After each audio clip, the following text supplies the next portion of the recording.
Hello friends, welcome to our channel Vidyarthi Gyan. Friends, हम ABM में से मॉड्यूल सी का चैप्टर नंबर 24 का पार्ट 1 देखेंगे आज। जो पढ़ना है हमें रीस्ट्रक्चरिंग, रिहैबिलिटेशन और रिकवरी के बारे में।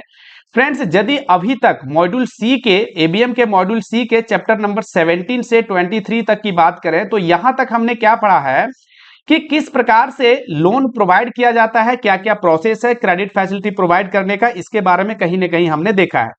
यहां जो हम पढ़ने वाले हैं चैप्टर नंबर 24 में, और एक लास्ट चैप्टर आपका चैप्टर नंबर 25 आने वाला है इस मॉड्यूल का।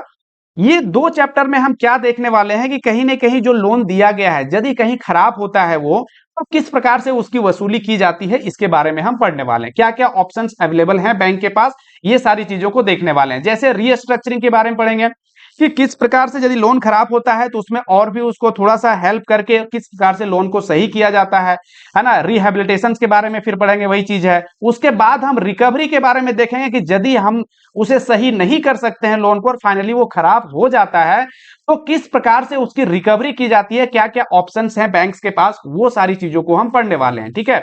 जैसे बात करें लीगल एक्शन से, लीगल एक्शन लिया जा सकता है, राइट ऑफ किया जा सकता है, कॉम्प्रोमाइज किया जा सकता है, ये सारी चीजों को रिकवरी के अंतर्गत हम लोग देखते हैं। तो वन बाय वन हम लोग एक एक टॉपिक को डिटेल में पढ़ेंगे। तो सबसे पहले हम शुरू करते हैं कि इस चैप्टर में जो हमें पढ़ना है कौन कौन से टॉपिक्स है उसके बारे में देख लेते हैं।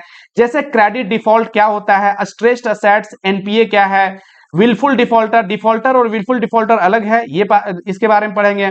Diversion of fund and siphonings of funds, इसके बारे में देखने वाले हैं। Non cooperative borrowers, options available to banks for stressed asset, यदि खराब होता है लोन उस केस में किस प्रकार से बैंक डील करती है ना, क्या क्या ऑप्शंस है ये देखेंगे। आरबीआई का गाइडलाइंस क्या है रिस्ट्रक्चरिंग के केस में, ये सारी चीजों को समझेंगे। Available framework for restructuring of assets, कौन कौन से फ्रेमवर्क से रीस्ट्रक्चर करने के लिए अकाउंट को, वो देखेंगे। और फाइनली यदि सारे ऑप्शंस को यूज करने के बाद यदि ठीक नहीं होता है अकाउंट, और फाइनली क्या है कि उसे सेल करने की बात आ जाती है कि असेट्स जो चाहे कोलेटरल, प्राइमरी सिक्योरिटी की बात करें या तो पूरे एनपीए को सेल करने की बात करें जो लोन अकाउंट है, तो इसका क्या प्रोसेस है, किस प्रकार से किया जाता है, ये सारी चीजों को हम देखने वाले हैं। तो ये सारे टॉपिक्स है जो इस चैप्टर में हम पढ़ने वाले हैं। आज हम सबसे पहले शुरू करते हैं कि क्रेडिट डिफॉल्ट, स्ट्रेस्ड असेट्स और एनपीए क्या होता है। ये इसको पढ़ने के बाद बाकी चैप्टर्स को हम लोग बाकी के वीडियो में देखेंगे। जहां तक हो सकता है इस वीडियो में कंप्लीट करने की कोशिश करते हैं हम लोग। ठीक है फ्रेंड्स, सबसे पहले हम लोग समझते हैं कि क्रेडिट डिफॉल्ट क्या होता है। देखिए इस वर्ड को समझिए। एक चीज बता दूं आपको, यहां जो क्रेडिट डिफॉल्ट है या स्ट्रेस असेट की बात करें या एनपीए की बात करें, ये लगभग मिलता जुलता टर्म है। तो इसमें समझना आपको जरूरी है कि क्या डिफरेंस है ये तीनों वर्ड में। एक साथ मैंने लिखा है लेकिन स्लाइटली डिफरेंस है, इसके बारे में आपको समझना है, तभी जाकर के इसके आंसर आप दे पाएंगे। ठीक है। अब यहां पे हम क्रेडिट डिफॉल्ट की सबसे पहले बात करें तो इसको बाइफरकेट करिए, वर्ड को क्या कह रहा है। डिफॉल्ट का मतलब तो समझ में आ रहा है आपको कि जब जो दिया गया है उसको डिफॉल्ट करना, मतलब उस एग्रीमेंट को पूरा नहीं करना है ना, जो टर्म्स एंड एग्रीमेंट है उसको पूरा नहीं करना, वो डिफॉल्ट कहलाता है। लेकिन क्रेडिट का मतलब यहां सिर्फ लोन के बारे में आप ना समझें, लोन और एडवांस के बारे में ना समझें। क्रेडिट डिफॉल्ट मीन्स हो गया कि यदि गुड्स एंड सर्विस की बात करें, लोन्स की बात करें, एडवांस की बात करें, ये सारी चीजें आती है। ठीक है, जो विश्वास के रूप में दिया जाता है ना, एक एग्रीमेंट के द्वारा, और यदि उसमें डिफॉल्ट किया जाता है, मतलब विश्वास को विश्वासघात किया जाता है। यदि बोला गया कि आपसे मान लीजिए कि कुछ परचेज किया गया है गुड्स को और बोला गया कि 30 जून को वो पेमेंट कर देगा, लेकिन वो पेमेंट नहीं करता है इस डेट को, तो उसे क्रेडिट डिफॉल्ट माना जाता है। तो आप क्या कहेंगे कि वो डिफॉल्ट हो गया मतलब एनपीए हो गया? तो नहीं, एनपीए और क्रेडिट डिफॉल्ट में अंतर है। जब कुछ दिनों तक क्रेडिट डिफॉल्ट रहता है तो उसका टाइम है जो हम पढ़ेंगे एनपीए में, कितने दिनों के बाद उसे एनपीए में कन्वर्ट हो जाता है, वो ये सारी चीजों को देखेंगे। लेकिन क्रेडिट डिफॉल्ट में मींस क्या हो गया कि जिस डेट को वो प्रॉमिस किया गया था, टर्म्स एंड एग्रीमेंट जो था, उसको वो पूरा नहीं करता है, तो क्रेडिट डिफॉल्ट कहलाता है। लेकिन यहां एक चीज है कि यहां पैसे का इन्वॉल्वमेंट होता है, मनी का इन्वॉल्वमेंट होता है, मनी यहां आना जरूरी है। ठीक है, देखिए डेफिनेशन क्या कहता है कि credit default means the inability और अनविलिंगनेस। एक तो हो गया कि इनएबिलिटी मींस वो देने के लायक ही नहीं है ना। क्रेडिट डिफॉल्ट जो किया जा रहा है, जिस डेट को वो प्रॉमिस किया गया था, चाहे गुड्स एंड सर्विसेज की बात करें, उसके पेमेंट की बात करें, लोन्स की बात करें, एडवांस की बात करें, है ना, तो उस डेट को वो पूरा करने में सक्षम ही नहीं है। या तो इसके वजह से हो सकता है, या तो अनविलिंगनेस, जानबूझ करके वो नहीं कर रहा है। क्या तो वही हो गया कि credit default means the inability और अनविलिंगनेस ऑफ अ कस्टमर और counter party to meet commitment in relation to lending, trading और एनी फाइनेंशियल ट्रांजेक्शंस। मैंने बताया ना, चाहे तो वो उधार दिया गया हो, लोन्स के रूप में उधार दिया गया हो, ट्रेडिंग के केस में भी कह सकते हैं, और कोई भी फाइनेंशियल ट्रांजेक्शन यदि वहां पे इन्वॉल्व है और उसका जो भी कमिटमेंट था वो पूरा नहीं किया जाता है, तो हमारा क्रेडिट डिफॉल्ट में आएगा वो। ये बात समझ में आ गई। हो सकता है वो देने के लिए लायक ही नहीं हो या जानबूझ करके उसकी पेमेंट नहीं कर रहा हो। क्रेडिट डिफॉल्ट आपको समझ में आ गया होगा। अब इसके और कौन कौन से फीचर्स है एक एक करके हम देखते हैं। कि यदि हम बात करें डायरेक्ट लेंडिंग की, डायरेक्ट लेंडिंग मीन जब डायरेक्ट फंड आप देते हैं उसे, जैसे फंड बेस्ड लेंडिंग की बात करते हैं, ठीक है। तो इसमें क्या होता है, यदि प्रिंसिपल और interest not paid as per terms of repayment, जिस रूप में रिपेमेंट करना था उसे, है ना, यदि सीसी है तो उसका क्या है कि इंटरेस्ट पोर्शन को देना है, टर्म लोन है तो ईएमआई के रूप में उसे प्रत्येक मंथ में देना है। तो इसका यदि कमिटमेंट को वो पूरा नहीं करता है तो क्या कहलाएगा, क्रेडिट डिफॉल्ट कहलाएगा। ठीक है, देखिए अभी थोड़ा सा धैर्य रखिए कि एनपीए और इसमें क्या डिफरेंस है बताऊंगा। डिफरेंस तो आपको पता ही चल रहा है कि यदि कुछ दिन के बाद ये क्रेडिट डिफॉल्ट कंटिन्यू रहता है तो उसे एनपीए में कन्वर्ट हो जाता है वो, ठीक है। टाइम पीरियड क्या है इसके बारे में हम आगे बात करते हैं, अभी सिर्फ हम बात कर रहे हैं क्रेडिट डिफॉल्ट की। समझ में आ रहा है। अब देखिए डायरेक्ट लैंडिंग तो आप समझ लिए, आप जैसे इनडायरेक्ट लैंडिंग की नॉन फंड बेस्ड की बात करें, है ना, जिसमें कि डायरेक्ट फंड इन्वॉल्व तो नहीं होता है, डायरेक्टली फंड तो शुरू में नहीं दिया जाता है, लेकिन कुछ दिन के बाद वो फंड बेस्ड में कन्वर्ट हो जाता है। ये fund based non fund based क्या है ये तो बताया जा चुका है ना, लास्ट के चैप्टर्स में। तो नॉन फंड बेस्ड की बात करें तो इसमें क्या होता है कि fund may not be forthcoming after crystallisation of liability. Crystallisation of liability क्या हो गया कि जैसे बैंक गारंटी प्रोवाइड किया गया था, है ना, बैंक गारंटी या तो लेटर ऑफ क्रेडिट की बात करें प्रोवाइड किया गया था बोरोवर्स को, लेकिन वो पूरा नहीं किया, उसका जो ऑब्लिगेशंस है उसको पूरा नहीं किया, तो क्या होगा, फाइनली वो फंड बेस्ड में कन्वर्ट हो गया, मतलब बैंक को पैसा देना पड़ रहा है। तो जब फंड बेस्ड में कन्वर्ट हो जाता है उसे ही क्रिस्टलाइजेशन ऑफ लायबिलिटी बोला जाता है, ठीक है। जैसे देखिए क्या कह रहा है कि conversion of non fund exposure into fund based exposure, तो क्रिस्टलाइजेशन बोला जाता है। अब क्या है कि जब क्रिस्टलाइज हो गया फंड, मीन्स है कि फंड नॉन फंड बेस्ड जो फैसिलिटी प्रोवाइड किया गया था, चाहे बैंक गारंटी की बात करें या लेटर ऑफ क्रेडिट की बात करें, उसका ऑब्लिगेशंस को पूरा नहीं करने के बाद क्या है, बैंक को खुद से फंड देना पड़ रहा है, तो उसे क्रिस्टलाइजेशन कहते हैं। और क्रिस्टलाइजेशन के बाद भी उसका पेमेंट बोरोवर नहीं दे रहा है बैंक को, तो भी क्या है, ये क्रेडिट डिफॉल्ट कहलाएगा, ठीक है। नेक्स्ट है ट्रेजरी ऑपरेशंस। तो ट्रेजरी ऑपरेशंस में क्या होता है कि payments not fourth coming from the counter party, जो पार्टी है जिसके साथ डील किया जा रहा है वो क्या है, वो अपना टर्म्स एंड कंडीशन के अनुसार से क्या है कि उसका पेमेंट नहीं पूरा कर रहा है। सिक्योरिटी की बात करें जी, सिक्योरिटी ट्रेडिंग किया जा रहा है तो उसका सेटलमेंट नॉट अफेक्टेड, टाइम से उसका क्या सेटलमेंट नहीं हो पा रहा है, तो भी क्या है, ये क्रेडिट डिफॉल्ट में आता है। नेक्स्ट आपका है कि cross border exposure. Cross border exposures means क्या है, दूसरे कंट्री के साथ यदि ट्रांजैक्शन किया जा रहा है और उस जो सामने वाली कंट्री है उसके साथ कोई प्रॉब्लम की वजह से जो ट्रांजैक्शन है वो पूरा नहीं हो पा रहा है, तो उसके वजह से क्या है कि वो आपका क्रॉस बॉर्डर एक्सपोजर में आएगा और वहां भी आपका क्रेडिट डिफॉल्ट का केस बनेगा, है ना। जैसे क्या कह रहा है कि transfer of foreign currency either ceased और restricted by the government of concerned country sovereign, means जो कंट्री जिसके साथ डील किया जा रहा है वो या तो रेस्ट्रिक्शन लगाया या किसी प्रकार से वहां प्रॉब्लम है जिसकी वजह से क्या हो रहा है कि आपका क्रेडिट जो प्रोवाइड किया गया है उसमें प्रॉब्लम आ रही है, वो पूरा नहीं किया जा रहा है टाइम से, तो वो क्या है, क्रेडिट डिफॉल्ट में आएगा।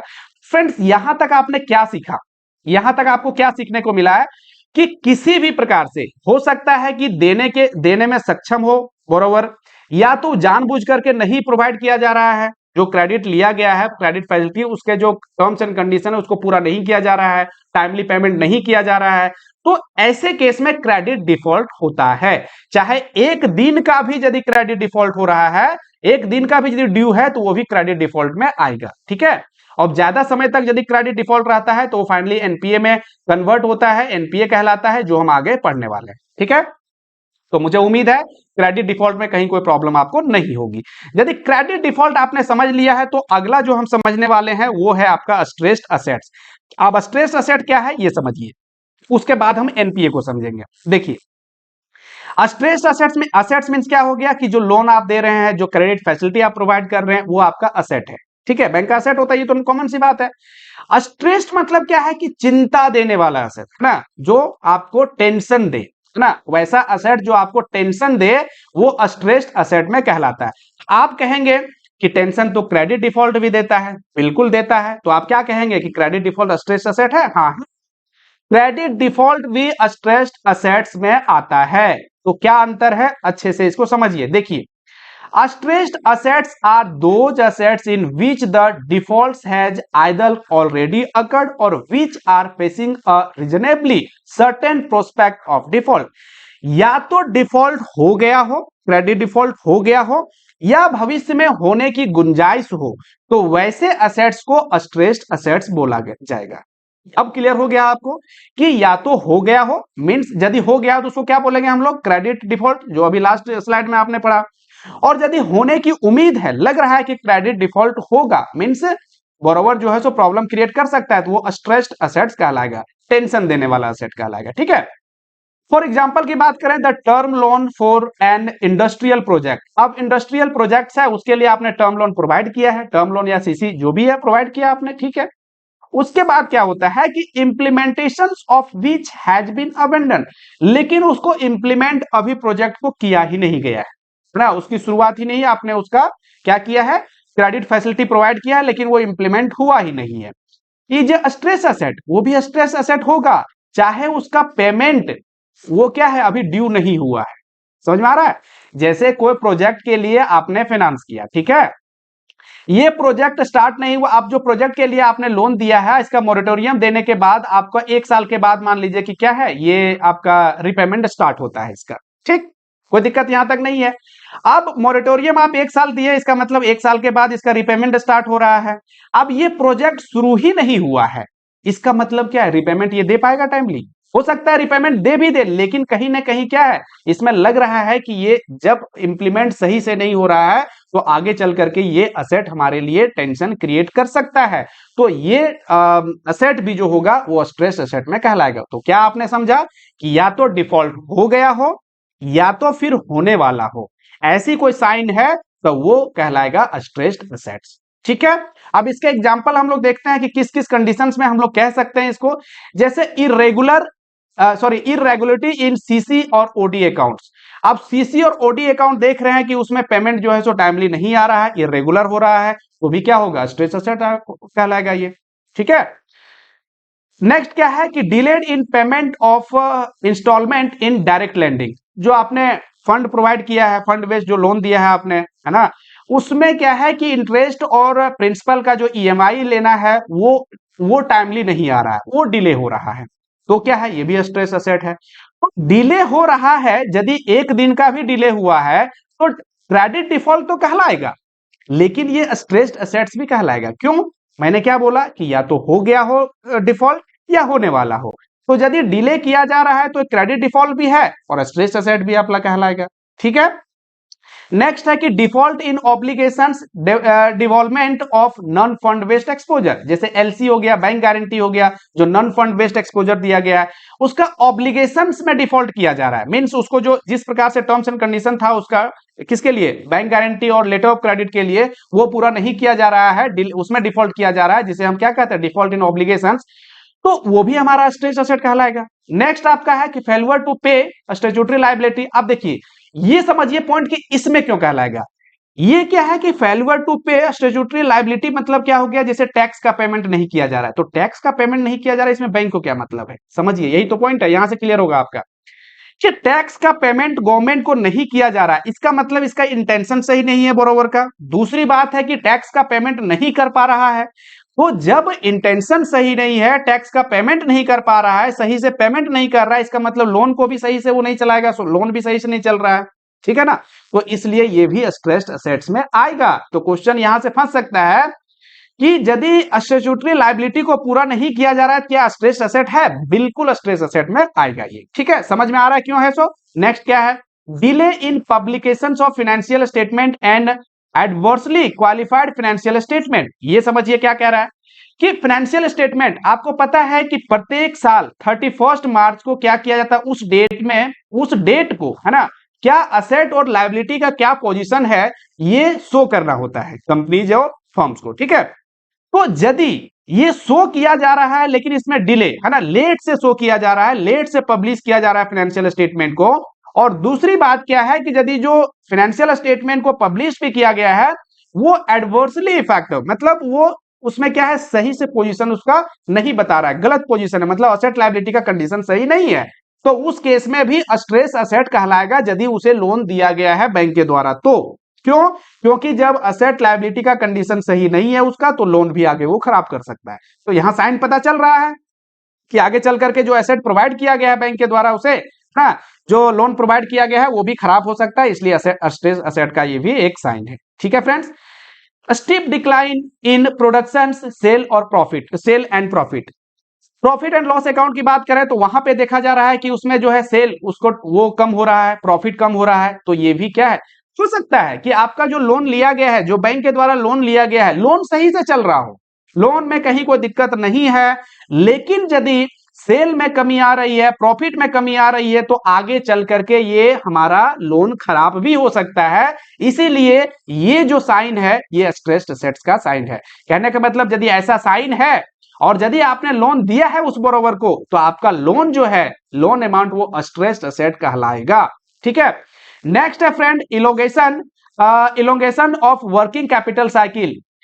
वर्किंग कैपिटल साइकिल क्या होता है कि गुड्स को परचेज किया, फिर उसे फिनिश्ड गुड बनाया, फिनिश्ड गुड्स के बाद उसे क्या सेल किया रहा है, सेल करने के बाद फिर से वो कैश में कन्वर्ट होता है।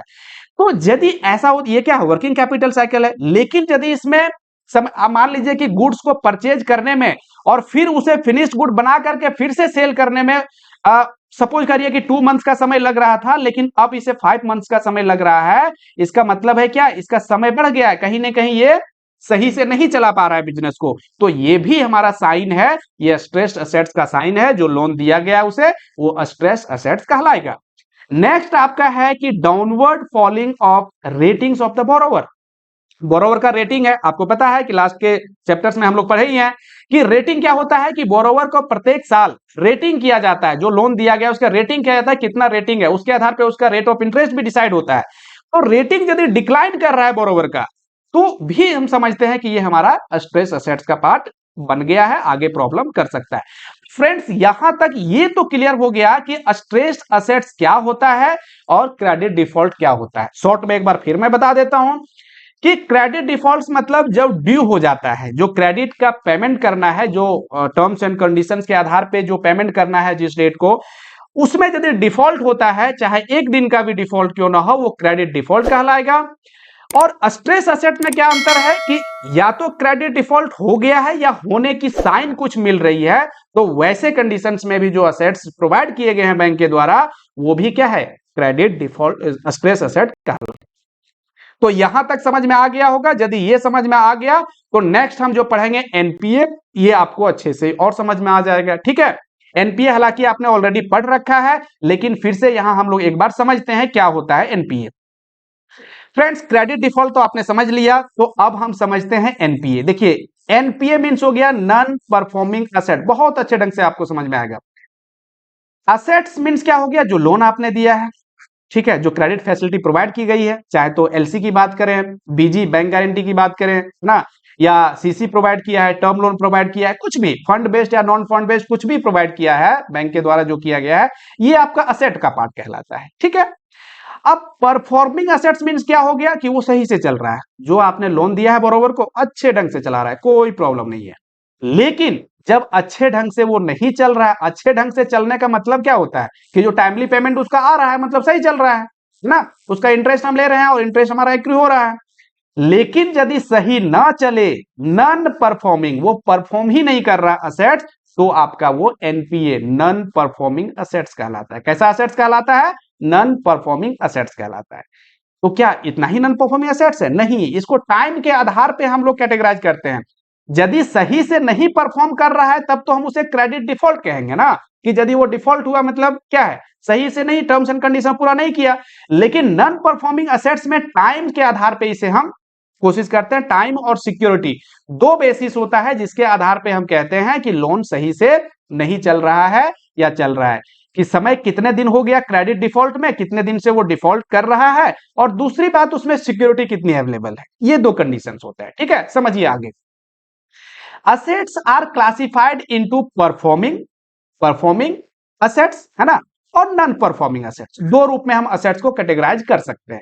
जब सही चल रहा हो, परफॉर्म कर रहा हो, तो वो हमारा परफॉर्मिंग असेट्स कहलाता है, जिसे स्टैंडर्ड हम असेट्स कह सकते हैं। और जब सब सही नहीं चल रहा है तो उसे हम नॉन परफॉर्मिंग असेट्स कहेंगे, ठीक है, जिसे हम एनपीए कहते हैं। समझ में आ गया? ये दो टर्म समझ में आ गए। अब आगे समझिए। Performing assets mean assets provided by lending institutions are performing well, अच्छा परफॉर्म कर रहा है, and non performing assets are not performing well as per terms and conditions. ठीक है, जो भी टर्म्स एंड कंडीशन। अब टर्म्स एंड कंडीशन क्या होता है कि आपको ईएमआई जो है टाइमली पेमेंट करना है, ईएमआई टाइमली पेमेंट नहीं कर रहे हैं तो क्या हो गया? Non performing asset. हालांकि नॉन परफॉर्मिंग असेट्स नहीं होगा। जैसे किसी बोरोवर को 30 तारीख को मान लीजिए कि उसको पेमेंट करना है, 30 तारीख को उन्होंने पेमेंट नहीं कर पाया, तो क्या होगा? ये एनपीए हो जाएगा, नॉन परफॉर्मिंग असेट्स होगा? नहीं, अभी नॉन परफॉर्मिंग असेट्स नहीं, इसे क्रेडिट डिफॉल्ट माना जाएगा। ठीक है, लेकिन ये जब 90 डेज तक ऐसा रहता है तो उस केस में 90 डेज के बाद ये एनपीए बन जाता है। क्या बन जाता है? ये जो क्रेडिट डिफॉल्ट था वो एनपीए बन जाता है। ठीक है, अलग अलग टाइमिंग है, ये हम देखेंगे किस केस में कितना टाइमिंग होता है, ये सारी चीज को समझेंगे, लेकिन ये एनपीए हो जाता है कुछ दिन के बाद। समझ में आ गया? आगे देखिए, NPA are further classified into substandard, doubtful and loss. NPA को आगे सबसे पहले तो जो असेट्स है उसको दो पार्ट में बांटा गया, एक परफॉर्मिंग असेट्स, एक नॉन परफॉर्मिंग। मतलब परफॉर्मिंग असेट्स मतलब अच्छा परफॉर्म कर रहा है, स्टैंडर्ड है वो, कोई दिक्कत नहीं है।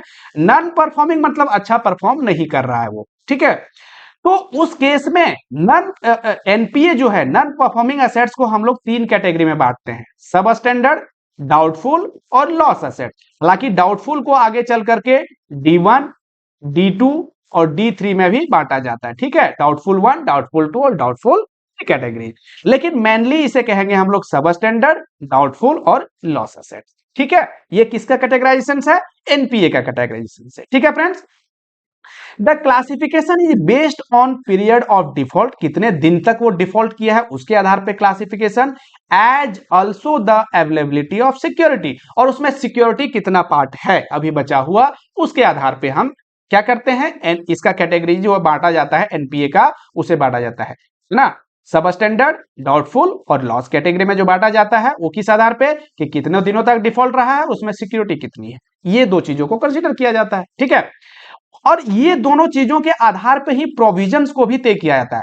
Provision is also made as per classification of assets, ये असेट्स का जो कैटेगरी है इसके आधार पे प्रोविजनिंग भी की जाती है। इसकी आपको बताया गया था लास्ट के चैप्टर्स में, हम लोग पढ़े ही हैं ना, कि प्रोविजनिंग क्या होता है कि जो एनपीए जब हो जाता है तो उसके, हालांकि स्टैंडर्ड असेट्स में भी प्रोविजनिंग की जाती है, ये आपको पढ़ाया गया है, लेकिन यहां पे एनपीए की बात करें तो इसमें सब स्टैंडर्ड असेट्स में अलग प्रोविजन किया जाएगा, डाउटफुल में अलग किया जाएगा, लॉस में अलग अमाउंट का प्रोविजन किया जाएगा।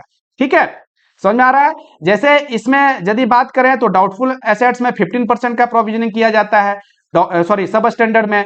डाउटफुल की बात करें तो DB1 यदि है तो उसमें आपका 25% का है, DB2 है तो वहां 40% का है, और DB3 केस में 100% का प्रोविजन होता है, और लॉस असेट के केस में भी 100% का प्रोविजन होता है।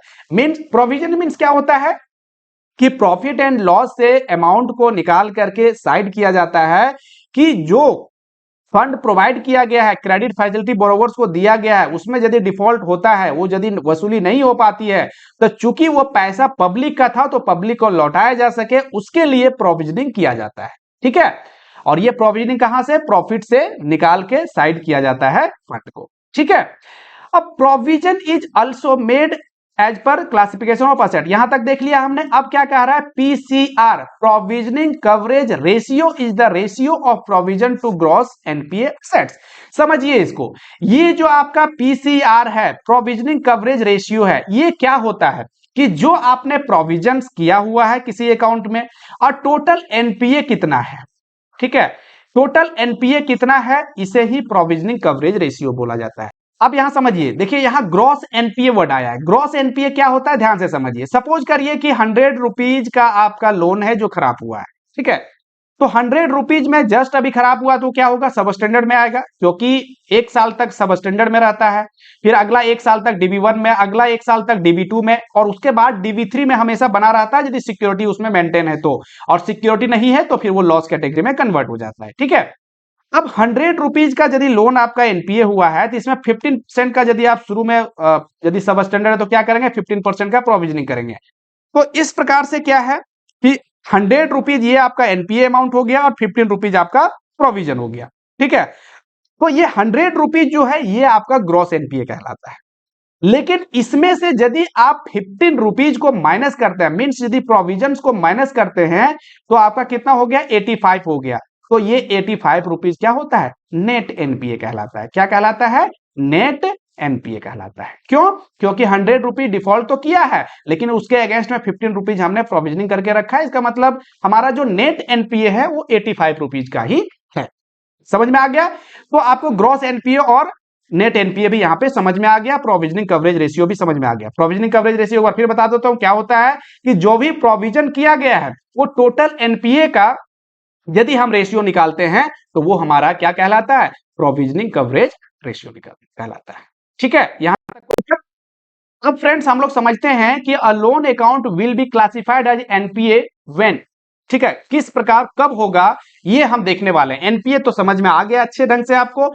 अब अलग अलग जो क्रेडिट फैसिलिटी है, लोन है, वो किस किस समय वो एनपीए होगा, क्या टर्म्स एंड कंडीशन है, उसके बारे में हम लोग एक तरह से देख लेते हैं। तो क्या है कि यदि interest and instalment of principal remain overdue for a period of more than 90 days in respect of term loan. Term loan की बात करें तो टर्म लोन में यदि इंटरेस्ट और प्रिंसिपल है ना, दोनों या दोनों में से कोई एक यदि ओवरड्यू रहता है 90 डे उससे ज्यादा, मतलब मोर देन 90 डे से ज्यादा, तो वैसे केस में वो जो टर्म लोन है वो आपका एनपीए में कन्वर्ट हो जाएगा। और उससे पहले किस में रहता है वो, उससे पहले आप स्ट्रेस असेट कह लीजिए, क्रेडिट डिफॉल्ट कह लीजिए उसका। ठीक है, और फिर 90 डेज के बाद ये एनपीए में कन्वर्ट हो जाता है फ्रेंड्स। ठीक है, अगला है कि अब bill remain overdue for a period more than 90 days in case of bills purchased and discounted. कोई बिल है, बिल मींस क्या हो गया, बिल ऑफ एक्सचेंज। तो बिल ऑफ एक्सचेंज का यदि 90 डेज तक ओवरड्यू रह जाता है तो उसके बाद वो एनपीए में कन्वर्ट हो जाता है, यहां भी कोई प्रॉब्लम नहीं है। नेक्स्ट है कि द इंस्टॉलमेंट ऑफ प्रिंसिपल और interest thereon remain overdue for 2 crop seasons for short duration crop in respect of agriculture loan and advances. Agriculture loan के केस में यदि शॉर्ट क्रॉप्स का कोई शॉर्ट क्रॉप्स के लिए यदि आपने लोन प्रोवाइड किया गया है तो 2 सीजन के लिए, 2 क्रॉप सीजन के लिए वो क्या होता है, एनपीए नहीं होगा। लेकिन 2 क्रॉप सीजन के बाद भी यदि पेमेंट नहीं आता है तो वैसे केस में क्या होता है, ये एनपीए कैटेगराइज किया जाता है।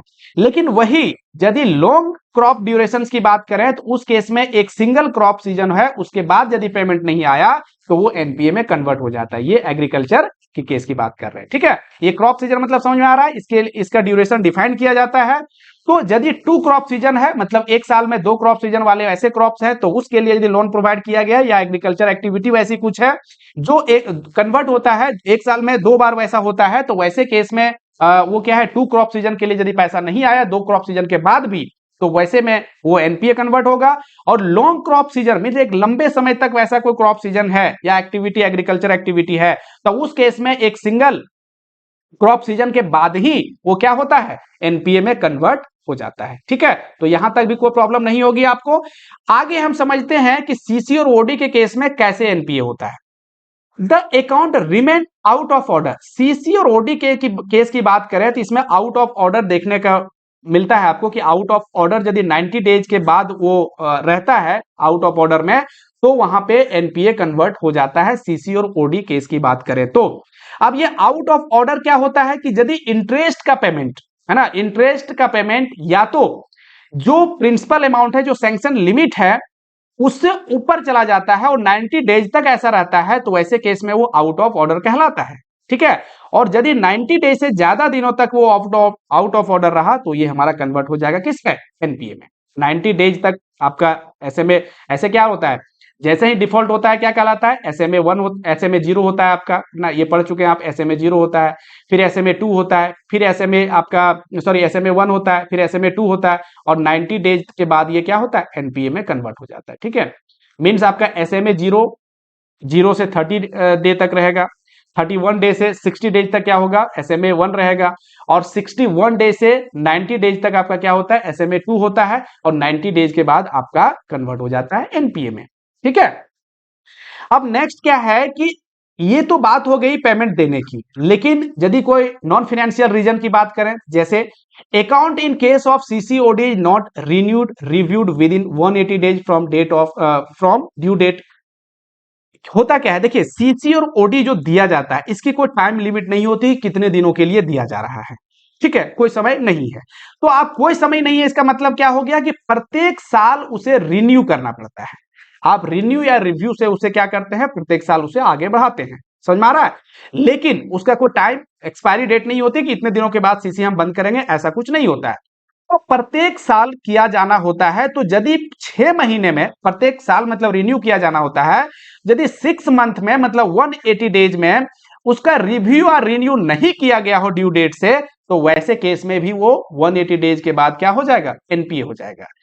यदि स्टॉक स्टेटमेंट की बात करें तो स्टॉक स्टेटमेंट यदि दिया गया और 6 महीना पुराना स्टॉक स्टेटमेंट दिया गया, या तो 6 महीना से स्टॉक स्टेटमेंट ही नहीं दिया गया है, तो उस केस में भी क्या होगा, अकाउंट एनपीए कैटेगराइज्ड हो जाएगा। समझिए आउट ऑफ ऑर्डर क्या होता है, देखिए यहां पे जो अभी आउट ऑफ ऑर्डर हम समझ रहे थे वो क्या होता है, समझिए डिटेल में, कि जब किसी को सीसी और ओडी आपने दिया है, सपोज करिए कि 10 लाख का आपने सीसी दे दिया है। ठीक है, 10 लाख का सीसी आपने दिया है किसी को, तो 10 लाख का सीसी आपने दिया है, तो ये 10 लाख से ज्यादा कहीं उसका 10 लाख मान लीजिए कि 10 लाख और आपका 1000 रुपया उसका क्या होता है, आउटस्टैंडिंग बैलेंस रहता है। ठीक है, तो 10 लाख 1000 रुपया इसका आउटस्टैंडिंग बैलेंस हो गया, तो वैसे केस में ये क्या है कि ये आउट ऑफ ऑर्डर कहलाएगा, और यदि ये 90 दिन तक आउट ऑफ ऑर्डर रहता है तो 90 दिन के बाद ये एनपीए में कन्वर्ट हो जाएगा।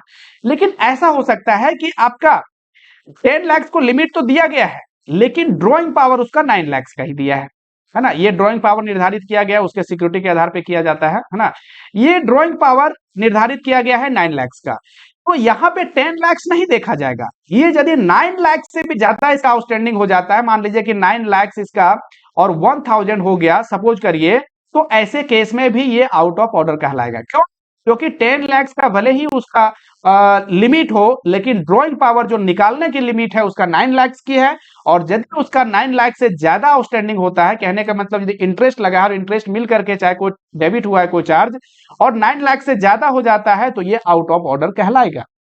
90 दिन तक यदि रहता है तो आउट ऑफ ऑर्डर में रह रहा कहलाएगा, और 90 दिन के बाद ये एनपीए में कन्वर्ट हो जाएगा। ये तो ये हो गया। दूसरा कंडीशन ऐसा ही है कि इसमें मान लीजिए कि इंटरेस्ट आपका लगा है, इंटरेस्ट लगा है इसमें 10,000 आपका इंटरेस्ट लगा है। अब ये 10,000 इंटरेस्ट को वो क्या करता है कि जमा नहीं करता है, मतलब डेबिट तो हुआ है इंटरेस्ट लगने के बाद, या कोई चार्जेज भी लग सकता है, लेकिन वो कंटिन्यूअसली क्या है कि 90 डेज तक वो जमा नहीं करता है उसे, तो वैसे केस में ये आउट ऑफ ऑर्डर कहलाएगा 90 डेज तक।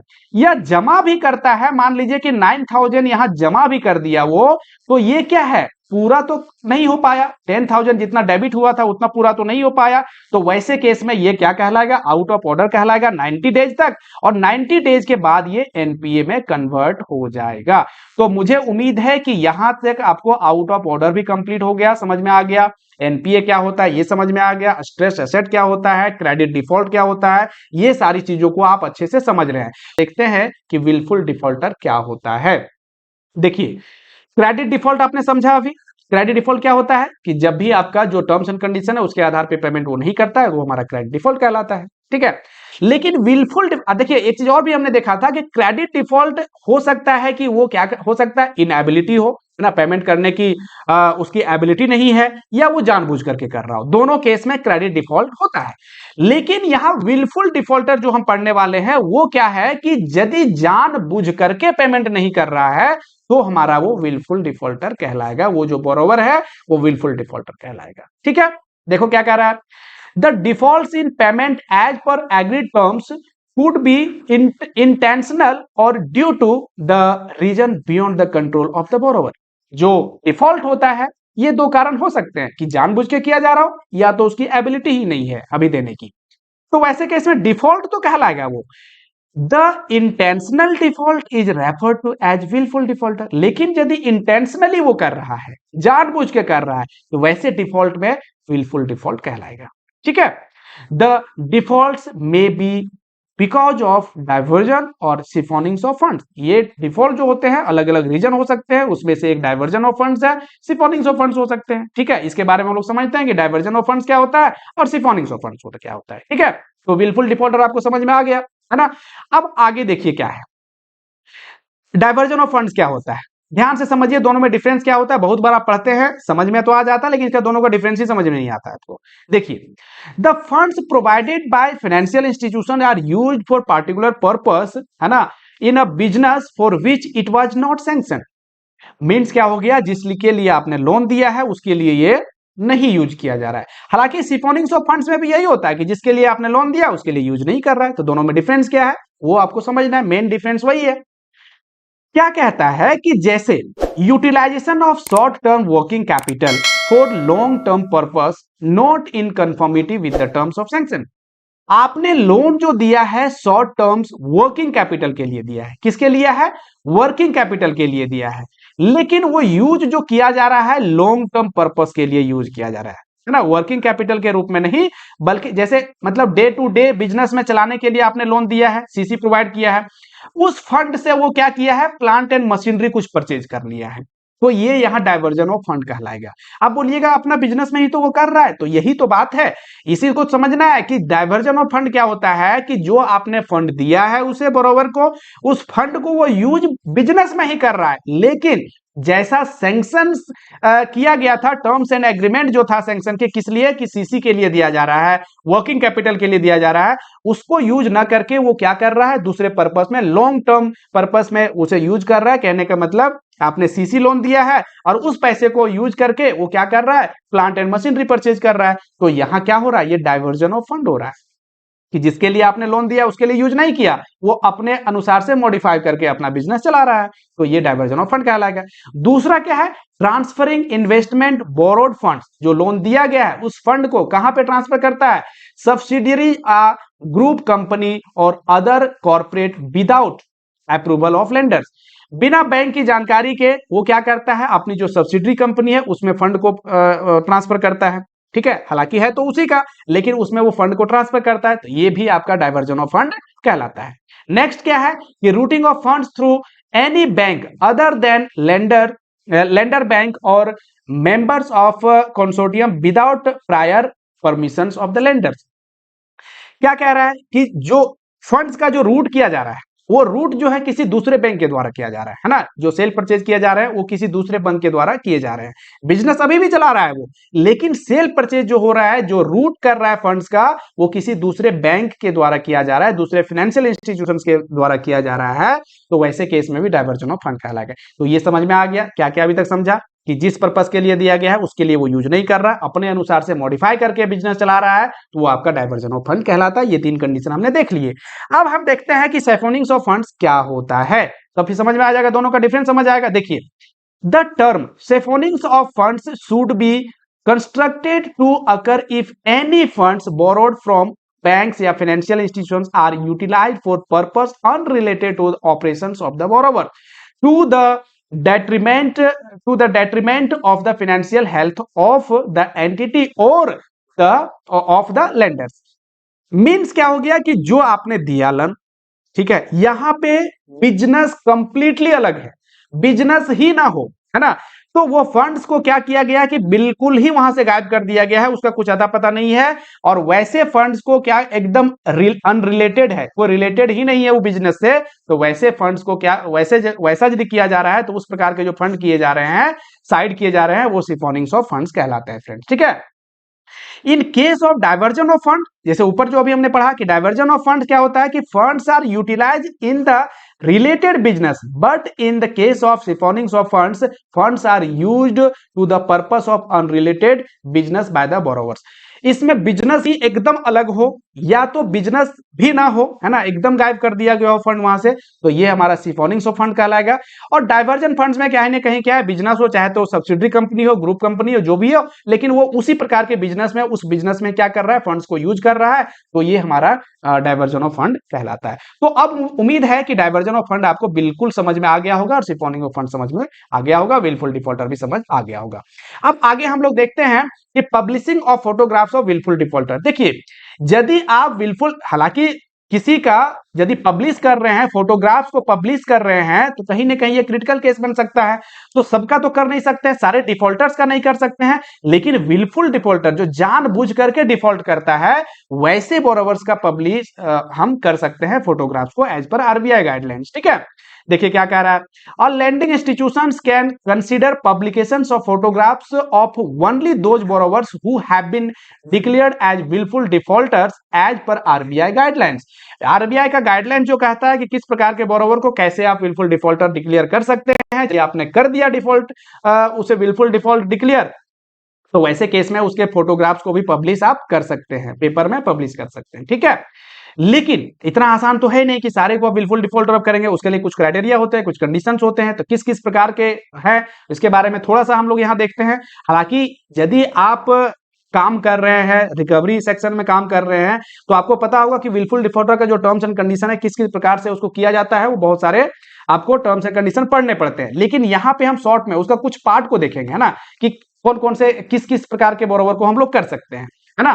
देखिए, यहाँ पे सीआईबी में आप क्या पढ़ रहे हैं कि कुछ पार्ट को पढ़ रहे हैं, पूरे प्रोसेस को तो नहीं पढ़ रहे हैं, क्योंकि यदि प्रोसेस पढ़ना स्टार्ट करेंगे तो एक, यदि रिकवरी की बात करें तो 300 पेजेस के आपके एक सर्कुलर होते हैं, रिकवरी की बात यदि करें तो, ठीक है। लेकिन यहाँ पे हम उसका कुछ पार्ट को देखते हैं ताकि एक मोटा मोटी आइडिया आपको लग जाए उस चीज का। अब क्या कह रहा है कि this shall not apply to non whole time directors. Non whole time directors जो है किसी कंपनी का, उस पे ये अप्लाई नहीं होता है, उसको आप विलफुल डिफॉल्टर डिक्लेयर नहीं कर सकते हैं। Who are exempted from being considered as wilful defaulter unless the special conditions in accordance with these instructions are satisfied. यदि कुछ कंडीशंस है उसके, वो यदि सेटिस्फाई करते हैं, हालांकि वो पढ़ने की जरूरत आपको नहीं है, तो वैसे केस में आप सिर्फ उसे कर सकते हैं। Otherwise non whole time directors को आप विलफुल डिफॉल्टर डिक्लेयर नहीं कर सकते हैं। नेक्स्ट क्या है कि the lending institution shall formulate a policy with the approval of their board of directors which clearly sets out the criteria based on which the decisions to publish the photographs of persons, so that approach is neither discriminatory nor inconsistent। अब देखिए, RBI को जो guidelines है, guidelines RBI का follow किया जाएगा, लेकिन उसके गाइडलाइंस के आधार पे भी बैंक में एक बोर्ड ऑफ डायरेक्टर्स के द्वारा ही उस चीज को क्या सेट किया जाएगा, उसका अप्रूवल यदि मिलेगा तो ही हम जाकर के किसी भी बोरोवर को क्या कर सकते हैं, विलफुल डिफॉल्टर डिक्लेयर कर सकते हैं। और ये जो होगा नॉन डिस्क्रिमिनेटरी होगा, मींस किसी में भेदभाव नहीं किया जाएगा कि हाँ ये बोरोवर हमारा ऐसा है, इसको हम कर ही देते हैं विलफुल डिफॉल्टर, ऐसा आप नहीं कर सकते हैं। जो प्रोसेस है उसके द्वारा ही करेंगे, है ना, जो एलिजिबल है उसके लिए उसी को करेंगे, और उसमें भेदभाव आप नहीं करेंगे। ठीक है, नेक्स्ट क्या है कि the lending institution shall not publish photographs of any other defaulting borrowers. किसी दूसरे डिफॉल्टिंग बोरोवर्स का आप नहीं कर सकते हैं जब तक कि वो विलफुल डिफॉल्टर ना हो, है ना, ये तो आप ही देख चुके हैं आप। नेक्स्ट है कि bank not to publish photographs of education loan defaulter. Education loan defaulters के केस में हम ये फोटोग्राफ्स पब्लिश नहीं कर सकते हैं, ये आप ध्यान रखिएगा, क्वेश्चन पूछा जा सकता है। ठीक है, तो यहां तक आपको समझ में आ गया किस प्रकार से इसका पब्लिशिंग हम कर सकते हैं, फोटोग्राफ का किन किन बोरोवर को हम कर सकते हैं। किनको कर सकते हैं, सिर्फ विलफुल डिफॉल्टर का, लेकिन वो भी नॉन डिस्क्रिमिनेटरी मैनर में, भेदभाव नहीं कर सकते हैं, आरबीआई के जो गाइडलाइन है उसी के द्वारा करते हैं। जनरली क्या होता है कि 25 लाख एंड अबव जो बोरोवर्स होते हैं उसे ही विलफुल डिफॉल्टर का प्रोसेस उसमें फॉलो किया जाता है, अपनाया जाता है। ठीक है जी, आगे हम देखते हैं नॉन कोऑपरेटिव बोरोवर, ये लास्ट टॉपिक है आज का, उसके बाद आज की वीडियो समाप्त होगी, फिर नेक्स्ट हम लोग देखेंगे नेक्स्ट की वीडियो में बाकी चीजें।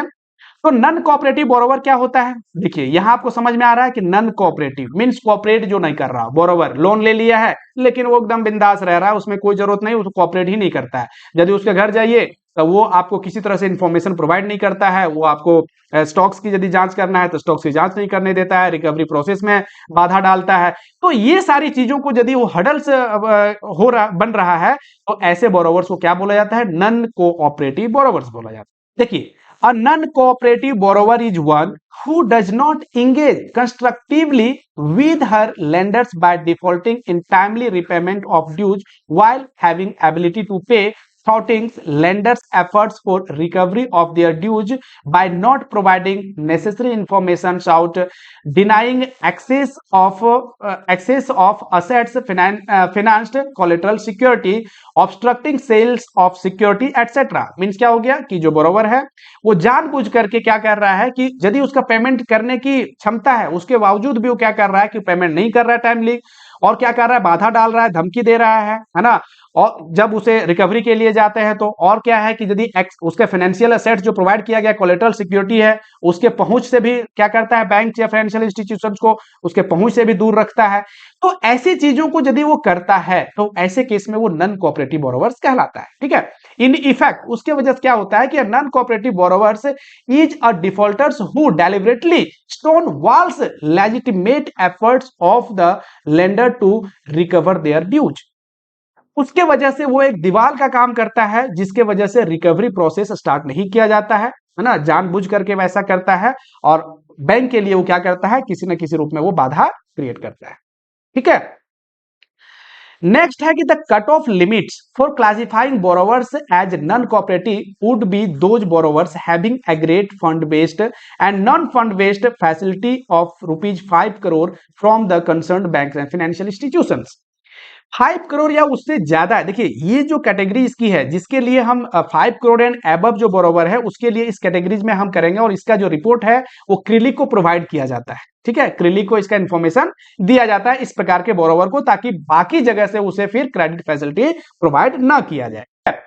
नेक्स्ट है the decision to classify the borrower as non cooperative borrower should be instructed to a committee of higher functionaries headed by an executive director and considering of 2 other senior officers of the rank of general manager, deputy general manager as decided by the board of concerned bank and financial institutions। सबसे पहले इसमें board, आप देखिए कोई भी official से तो नहीं कर सकता है, इसके लिए क्या होता है? एक कमिटी होती है, और कमिटी में क्या है? जो हेडेड है, कमिटी जो हेड किया जाता है वो किसके द्वारा है? एग्जीक्यूटिव डायरेक्टर्स के द्वारा, और उसमें से 2 सीनियर ऑफिसर्स होते हैं जो जनरल मैनेजर और डिप्टी जनरल मैनेजर के रैंक का होता है।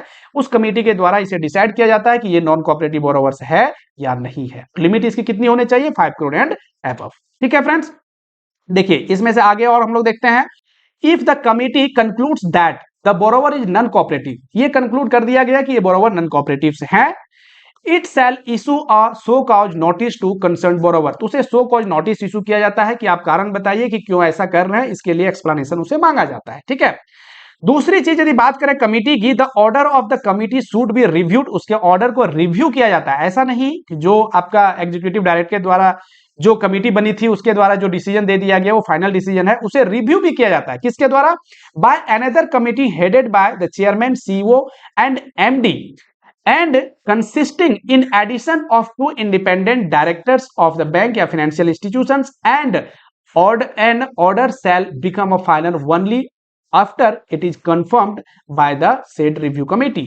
और इस रिव्यू कमेटी के द्वारा यदि उस जो आपका एग्जीक्यूटिव डायरेक्टर्स के द्वारा जो फाइनल डिसीजन दिया गया था उसको रिव्यू किया जाता है, और यदि यहां पे भी उसे कंटिन्यू रखा जाता है तो ये क्या है? फाइनली वो नॉन कोऑपरेटिव बोरोवर्स में कन्वर्ट, मतलब उसे कंसीडर किया जाता है। ठीक है, अब देखिए, bank and financial institution will require to report information on their non cooperative borrowers to क्रिलिक within 21 days from the close of the relevant quarter. जिस क्वार्टर में हुआ है उस क्वार्टर के क्लोज होने से 20 डेज के अंदर उसका इंफॉर्मेशन क्रिलिक को प्रोवाइड किया जाता है। क्रिलिक क्या है? लास्ट के चैप्टर्स में हम लोग पढ़ चुके हैं। ठीक है, बोर्ड ऑफ बैंक्स या financial institution should review on half yearly basis the status of non cooperative borrowers for deciding whether their names can be declassified as non cooperative borrowers, and removal of names from the list of non cooperative borrowers should be